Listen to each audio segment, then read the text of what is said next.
반갑습니다. 자, 오늘 건축법 남은 것 좀 보도록 하겠습니다. 437페이지로 제가 기억하는데 맞습니까? 용도 변경에서 주택 분류까지 제가 해드렸죠, 그죠? 그래서 건생이 뭔지 우리가 교재 몇 페이지 있는 거냐면 430페이지 이하에 있는 겁니다. 430페이지 이하에 각 용도별로 해서 어떤 유형의 건물이 있는지가 쫙 그게 나오거든요. 근데 이거는 외울 수 없습니다. 외우려고 하지 마시고 하나하나씩 자꾸 이제 눈여겨 보셔야 되거든요. 한번 그래서 1, 2월 달에는 주택 관련 부분은 제가 정리해 드렸습니다. 아파트하고 연립 구분은 층수로 구분한다고 했죠. 연립과 다세대 구분은 면적이죠, 면적. 660을 초과하면 연립, 이하면 다세대, 그죠? 그 다음에 다세대 다가구는 구분할 수가 외형적으로 구분할 수 없다고 했습니다. 그래서 구분 등기가 되어 있는지 여부를 가지고 판단하시면 된다라고 했습니다. 자, 그래서 3, 4월 달에는 또 건생이나 나머지 가지고 또 한번 싹 비슷한 것끼리 모아서 정리를 해드리겠습니다. 자, 그 다음에 437로 넘어가도록 할게요. 437. 자, 넘어가기 전에 건축부 전반에 대한 정리를 다시 한번 더 해드리도록 하겠습니다. 건축법은요, 목차가 이렇게 되어 있어요. 제일 먼저가 건축법을 적용받거든요. 그래서 건축법 적용을 받는 객체, 대상물이라고 그러죠. 대상물에 대해서 우리가 봤습니다. 적용받는 대상물은 총 4개입니다. 그죠? 첫 번째, 건물이 어디에 지어집니까? 대지죠. 땅이 아니라고 했습니다. 그죠? 대지. 그래서 첫 번째 논점은 대지가 뭔지를 봐야 되고, 대지는 1필지 1대지 원칙. 그리고 대지의 진짜 개념은 대지란 건물이 건축되어 있거나 건물 건축이 가능한 토지를 말합니다. 즉, 건물을 지을 수 없는 토지는 건축법에서 관심을 가질 이유가 없잖아요. 그죠? 그래서 대지가 뭔지를 봤어요. 두 번째 배웠던 거는 건물입니다. 건축법이니까 건물이 제일 중요하죠. 지붕과 기둥 또는 벽이 있으면 건물이 된다고 했죠. 근데 여기서 이제 건물에서 중요한 거는 시험에 나오는 거는요. 건물의 개념보다는 뭐가 나오냐면 건물은 건물인데, 즉 지붕과 기둥 또는 벽이 있는데 건축법 적용을 받지 않는 건물이 있죠. 첫 번째가 문화재 보호법에 따라 지정되거나 임시 지정되어 있는 문화재. 철도, 궤도, 선로, 부지. 키워드는 선로, 부지 있어야 돼요. 선로를 벗어나면 안 된다고 했죠. 운전보안시설, 플랫폼, 급수, 급유, 급탄시설 이런 것들. 그 다음에 도로 위에 있는 톨게이트. 하천구역 안에 있는 수문 조작실. 이 세 가지 공통점은요, 철길 위에 있고 도로 위에 있고 하천구역 안에 있다는 게 공통점입니다. 그 다음에 컨테이너를 이용한 간이 창고가 돼야 됩니다. 컨테이너가 되어 있는데 그 창고가 아니고 주택 용도로 쓰든지 다른 용도로 쓰면 그때는 건축법 적용을 받습니다. 무슨 용도로 쓸 때만? 창고 용도로 쓸 때만. 이동이 이용해야 되고 공장 용도로만 써야 됩니다. 그 다음에 이제 배웠던 게 설비를 배웠죠. 건물에 딸려오는 게 이제 설비가 있습니다. 뭐 성강기라든지 비대침, 우편물 수치함 이런 것들도 건축법 적용을 받는다. 여기서 이제 키워드가 있죠. 그 다음에 이제 공작물이죠. 공작물이 건축법 적용을 받아요. 공작물. 자, 조심하실 거는 공작물은 모든 공작물이 건축법 적용을 받습니까? 그 중에서 일부만 받습니까? 일부. 그죠? 일부는 받고 일부는 안 받아요. 그죠? 일부가 이제 건축법 적용을 받으면 우리가 공작물을 축조할 때 신고하게 돼 있는데, 자, 일부 적용받는 공작물이 뭐냐면 광, 사, 굴, 육, 탑, 육, 고, 팔, 철골 졸업식 주장인데 외벽이 없는 게 있죠. 그건 8m 이하입니다. 그죠? 그 다음에 우리가 태5조, 태양열에너지를 이용한 발전 설비는 5m 넘어야 됩니다. 그래서 그럴 때만 적용을 받더라 해서 4가지에 대해서 적용 대상물을 배웠어요. 그 다음에 적용 대상물을 배우고 나면요, 건축법 적용받는 행위가 있습니다. 적용받는 행위. 집에서 인테리어 하는 것은 그냥 하신다고 했죠. 그죠? 왜냐하면 건축법 적용받는 행위가 아니기 때문에 그렇다고 했잖아요. 그죠? 적용받는 행위가 3가지가 있습니다. 첫 번째, 건물을 마는 거, 건축하는 거. 건축의 개념은요, 건물을 짓는 거 아닙니다. 단순하게 짓는다 이런 개념으로 민간인들은 알고 있는데 여러분들은 이제 전문가니까 그렇게 알고 계시면 되고, 신축, 정축, 개축, 재축, 이전을 다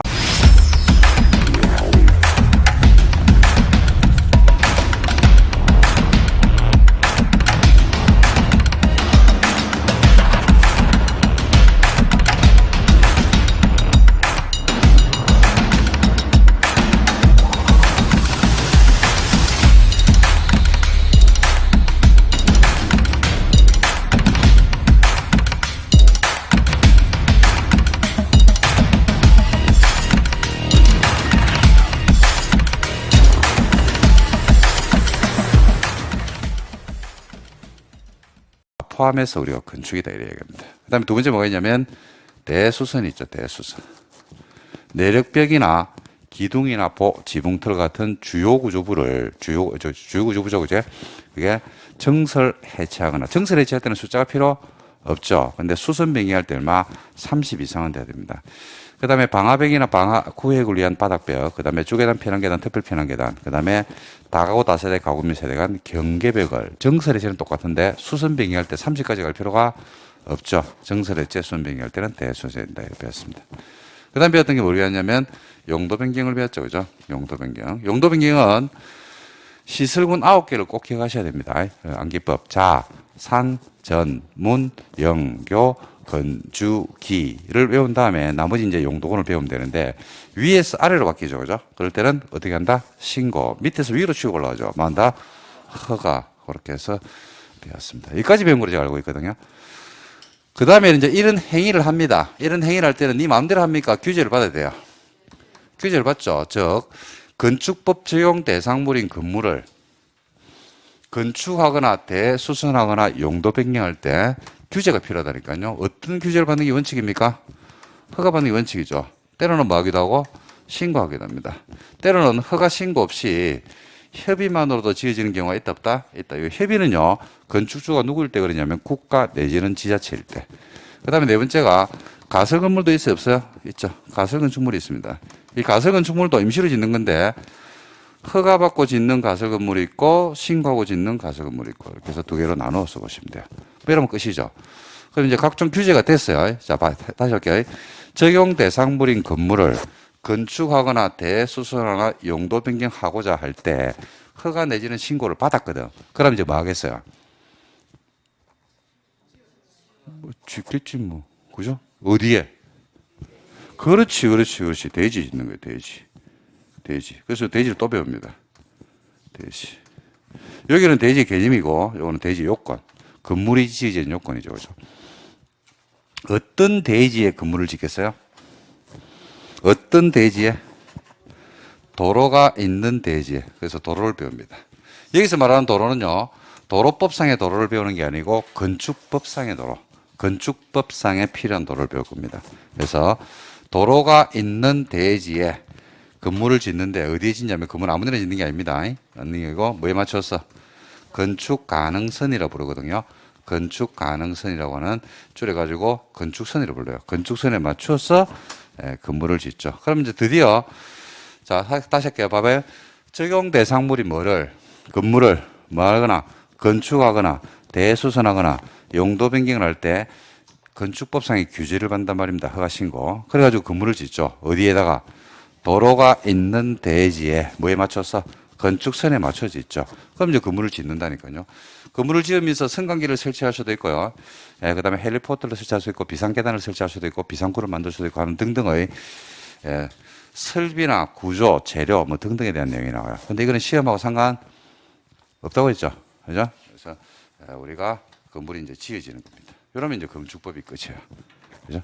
그래서 요 과정, 이 지금 순서로 해서 제가 교재 편지를 잡아놨거든요.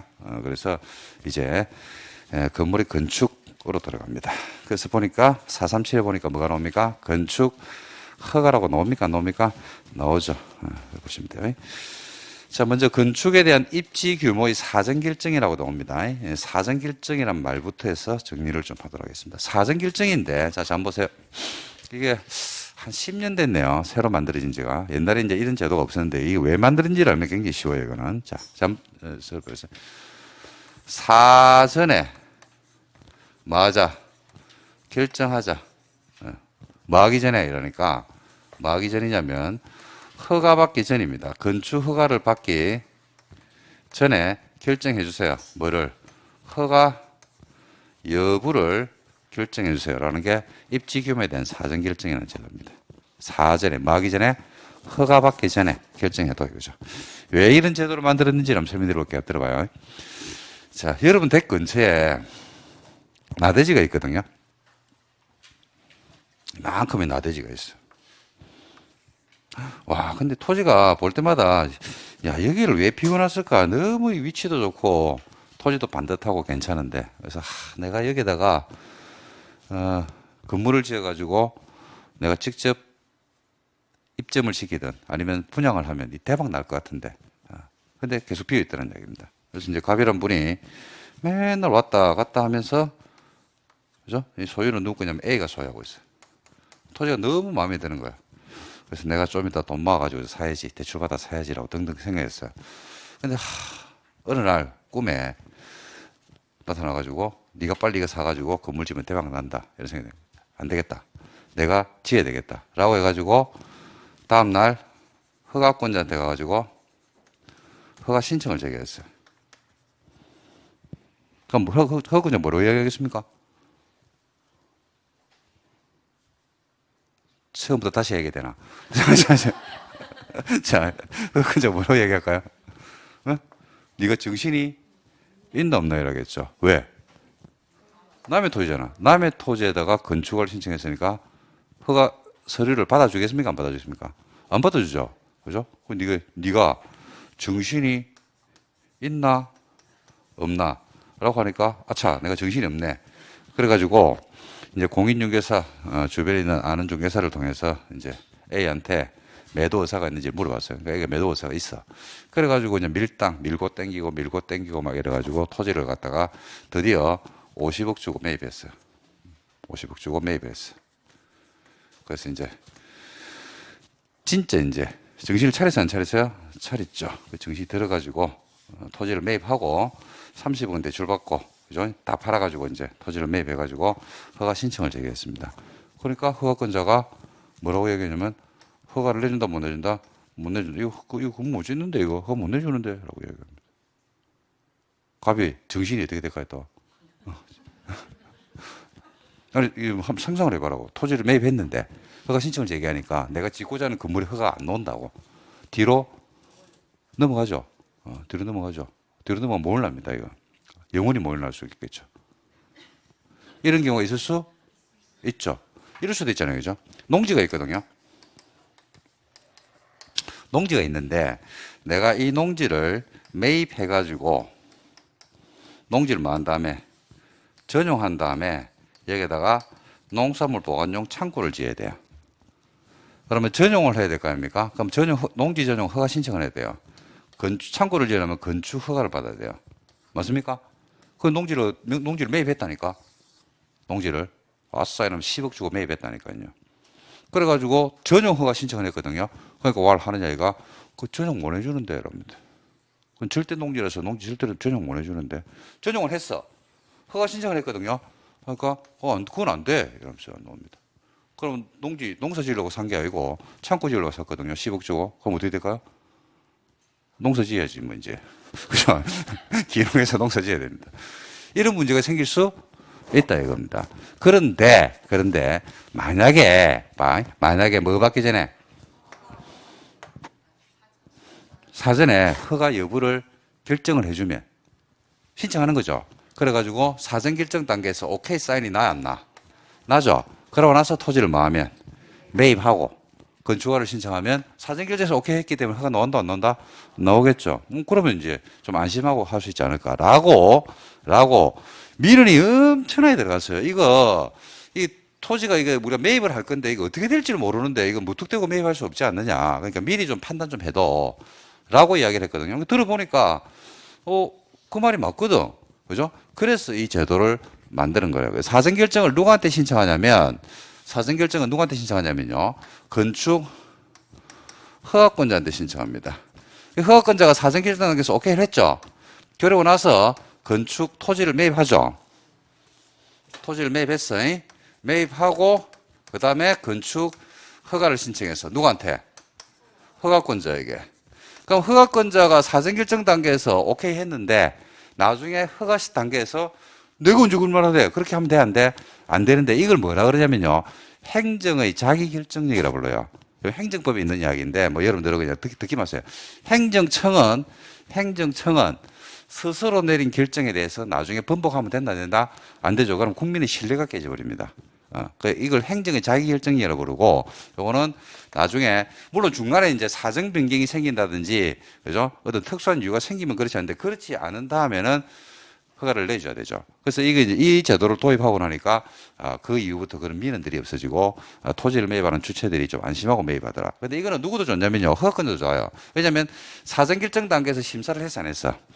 했죠. 해가지고 허가 신청이 들어왔어요. 그러면 어떻게 두 번 심사를 할 필요가 없겠죠. 그 이후에 변해진 사정 변경이 생겼던 이유, 그죠? 내지는 뭐 어떤 연유가 어떤 다른 변화가 생겼는지 그것만 판단하면 되거든요. 그래서 이걸 신청하는 사람 입장에서는 약간의 금전적인 부분은 들어갈 수 있습니다. 사전결정을 신청하니까 약간의 비용은 들어가겠죠. 그죠? 하지만 안심하고 토지를 매입해서 허가를 신청하니까 또 장점도 있다 이겁니다. 그죠? 그래서 이 단계에서 허가 단계에서 판단하는 걸 이 단계에서 판단할 수도 있다 없다? 있다 이거죠. 그 다음에 사전결정을 받았거든요. 사전결정을 받았는데 건축을 신청할 겁니다. 하는데, 자, 예를 들어 사전결정을 받아놓고 건축 허가를 신청을 할 건데, 이 신청하는 기간 제한을 두는 게 맞겠습니까? 안 두는 게 맞겠습니까? 두는 게 맞을까? 안 두는 게 맞을까? 예를 들어 사전결정을 받았어. 2021년에. 예? 그래서 나중에 건축을 갖다가 30일 있다 신청했어. 그럼 돼요, 안 돼요? 안 되겠죠, 그죠? 그러니까 사전결정을 받고 나서 건축을 신청할 때까지 기간 제한을 두는 게 상식이다, 안 두는 게 상식이다? 두는 게 상식이죠. 그게 몇 년이다? 2년 안에 허가를 신청해야 됩니다. 그렇지 않으면 사전결정 받은 것을 효력을 만다 상실해버립니다. 뭐 이런 내용들을 알아두시면 되고, 이거는 이제 내용적인 부분은 앞으로 계속 강의를 할 거니까 상관이 없는데, 사전결정이라는 제도가 왜 만들어졌는지 이제 그걸 여러분들이 이해를 하고 계시면 다음부터 내용은 금방 파악이 아마 될 거예요. 자, 437 한번 보겠습니다. 사전결정 신청. 허가 대상 건물을 건축하려는 자는 허가를 신청하기 전 나오죠. 허가 뭐 하기 전에 신청하기 전 허가 누구한테? 허가권자에게. 누구한테요? 허가권자에게. 그 건물에 대한 다음 사항에 대한 사전결정을 신청할 수 있다. 해당 대지에 건축하는 것이 건축법이나 관계법령에서 허용해 줍니까? 건축법이나 관계법령에 따른 건축기준이나 건축제한 완화에 관한 사항을 고려해서 해당 대지에 건축 가능한 규모는 어떻게 됩니까? 허가받기 위해서 내가 고려해야 될 게 뭡니까? 라는 등등을 갖다 사전에 문의할 수 있다는 얘기입니다. 그럼 여기 답변을 해줘요. 그죠? 그리고 사전결정 신청할 때 건축인의 심의 이런 것들도 미리 좀 받아볼 수 있어요. 사전결정을 신청한 자는 건축인의 심의와 도시교통정비 촉진법에 따른 교통영향평가 검토를 동시에 신청할 수도 있다. 미리 이제 받아보면 나중에 허가 단계에서 간단해지겠죠. 그 다음에 전략 일정 면적 이상이면 환경영향평가 협의도 해줘야 됩니다. 그 다음에 사전결정 통지입니다. 사전결정을 받았죠, 그죠? 그러면 일정, 이런 내용들은 다시 안 받았고, 받은 것으로 간주를 해주죠. 그 박스 안에 들어가보시면, 사전결정을 받으면 개발행위 허가를 받은 것으로 간주해버립니다. 개발행위하고 같이 받는다는 이야기죠. 그 다음에 그 토지가 산지일 때, 산지 전용 허가라든지 산지 전용 신고, 그 다음에 산지 일시 사용 허가, 내지는 신고. 다만 보존 산지인 경우에는 도시에서만 그게 가능합니다. 그 다음에 농지 전용, 그 다음에 하천 점용 이런 것들을 사전 결정을 받으면 뭐한 것으로 본다? 받은 것으로 본다 이런 거죠. 참고하시면 됩니다. 이거는 효력 상실로 오죠. 사전 결정 통지를 받았어요. 오케이 사인 났죠. 그럼 얼마나 허가 신청하라고 했습니까? 2년입니다. 2년에 뭐 해야 돼요? 건물을 지어야 돼? 허가를 받아야 돼? 허가를 받아야 돼요. 건물을 짓는 게 아닙니다. 건물을 짓는 게 아니고 2년 안에 허가를 받아야 되겠죠. 그래서 사전결정 통지받은 날로부터 출작 2년 동그라미 건축을 신청해야 한다. 신청하지 않으면 사전결정은 어떻게 한다? 효력을 상실합니다. 날려버립니다. 됐죠? 다 했습니다. 이거 답니다. 이거. 그 다음에 이제 건축합니다. 사전결정을 받았으니까 이제 건축을 받겠죠? 자, 허가권자가 누군지가 이제 중요한데, 허가는 뭐 의의는 됐고요. 사상구로 갑니다. 사상구. 이 의의는, 여러분, 건축허가는요, 신청이 들어왔죠? 그죠? 건축법상의 요건을 충족했죠? 그러면 허가를 내어줄 수 있겠습니까? 내어줘야 되겠습니까? 내어줘야 됩니다. 기속행위입니다. 기속행위. 기속행위. 이 부분에 있어서는 행정법적으로 할 말은 제가 많은데, 뭐, 우리 시험하고 상관도 없기 때문에, 그죠? 나중에 한번 시간 나면, 이게 왜 이제 그 허가가 기속행위가 돼야 되는지, 그죠? 이런 것들이 있습니다. 그리고 용어에서, 요거는 좀 알고 갑시다. 요거는 한 번씩 시험에 출제가 될 수도 있는데, 왜냐면 출제하시는 분들이, 우리 부동산 공부문요, 누가 출제하냐면, 행정법을 전공하신 분들이 출제를 하거든요. 부동산 공법은 행정법입니다. 공법이라서. 그래서 행정법 영역에서는 굉장히 자주 쓰는 말이기 때문에 용어는 좀 아셔야 되는데 기속행위란